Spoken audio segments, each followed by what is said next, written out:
गेल्या काही दिवसांपासून काहीशी उघडीप देणाऱ्या पावसाने पुन्हा हजेरी लावली आहे। यातच उन्हाचा चटका आणि उकाड्यातही वाढ झाली आहे। आज 7 जून रोजी अहिल्यानगर, छत्रपती संभाजीनगर, बीड जिल्ह्यात जोरदार पावसाची शक्यता आहे।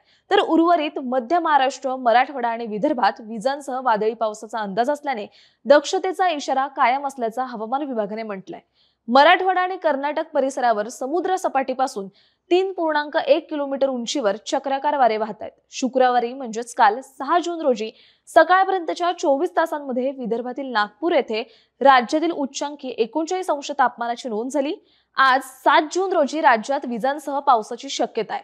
अहिल्यानगर, छत्रपती संभाजीनगर, बीड या जिल्ह्यांमध्ये जोरदार पावसाची शक्यता आहे। तर मध्य महाराष्ट्रातील नाशिक, पुणे, सातारा, सांगली, सोलापूर, मराठवाड्यातील जालना, धाराशिव, परभणी, हिंगोली, विदर्भातील बुलढाणा, अकोला, अमरावती, वर्धा, नागपूर, भंडारा, चंद्रपूर, गडचिरोली जिल्ह्यात विजांसह वादळी पावसाचा अंदाज असल्याने दक्षतेचा इशारा देण्यात आलाय। नैऋत्य मोसमी वारे वेळेपूर्वी दाखल झाल्यानंतर मान्सूनची प्रगती थांबली आहे। मुंबई, अहिल्यानगर, आदिलाबाद, पुरी आणि पूर्व भारतातील बालुरघाट पर्यंत मान्सूनची सीमा शुक्रवारी म्हणजेच काल 6 जून रोजी स्थिर होती।